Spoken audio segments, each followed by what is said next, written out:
رستم اشورов شهروند 43 ساله تاجیکستان که دو افسر مولداوا را در فرودگاه کشنیوف کشت شب 3 ایول سال 2023 در یک بیمارستان در پایتخت مولداوا به هوش نیامده جان داد. اشورов شام 3 ایون هنگام عملیات بازداشتش در فرودگاه دست کم 10 تیر خورده بود و از همان روز در بیمارستان در حالت مدوشی قرار داشت.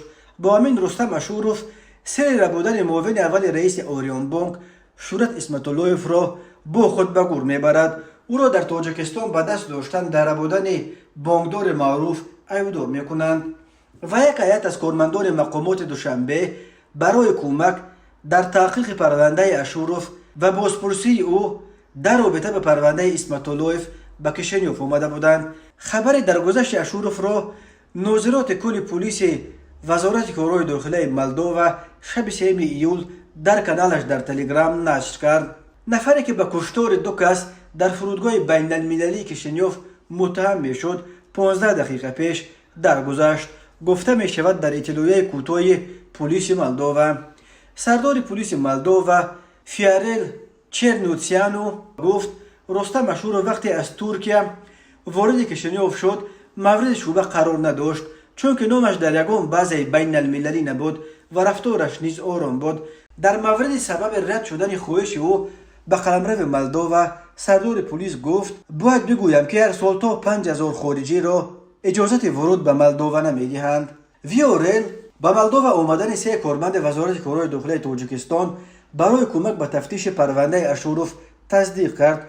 او قبلا گفته بود که اشورov را به تاجیکستان نخواهند داد بلکه برای کشتار 2 نفر در خود مولداوا محاکمه‌اش میکنند و اشورov طبق قانونهای مولداوا برای 2 کشتار حکم ابد تهدید میکند. شام 3 ایون شهروند 43 ساله تاجیکستان رستم اشورov که از ترکیه آمده بود در فرودگاه کشنیوف اجازت عبور مرز مولداوا را ندادند.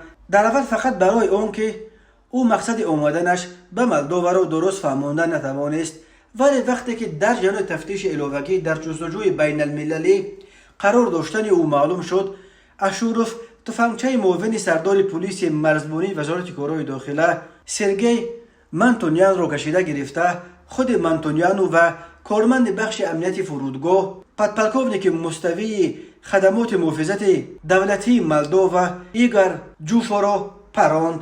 هنگام حمله نیروهای ویژه به حجره‌ای که اشورov در درونش سنگر گرفته بود این شهروند تاجیکستان دست کم 10 تیر خورد.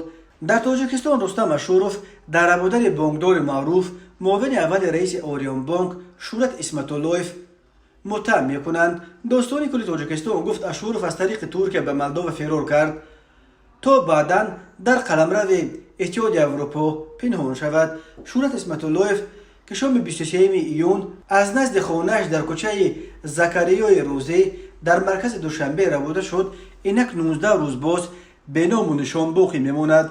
وزارت کارهای داخلی برای یافتن او $30,000 جایزه مقرر کرده است. اخیرا خبر آمد که با اتهام دست داشتن در ربودن اسمتاللویف در خود تاجیکستان 4 کارمند سابق نهادهای حفظ حقوق از جمله یک افسر سابق وزارت کارهای داخلی و اگنتی مبارزه با کروپسیا و یک دادستانی سابق دستگیر شدند. پرزیدنت مولداوا مای ساندو روز 4 ایول به یاد قربانیان تیرپرانی در فرودگاه روز ماتم ملی اعلام کرد و پدپلکوونیک ایگور چوفو و معاون سردار پلیس مرزبانی سرگئی ماتونیان را بعد مرگشان با مدال‌های برای کارنمایی جنگی قدردانی کرده است.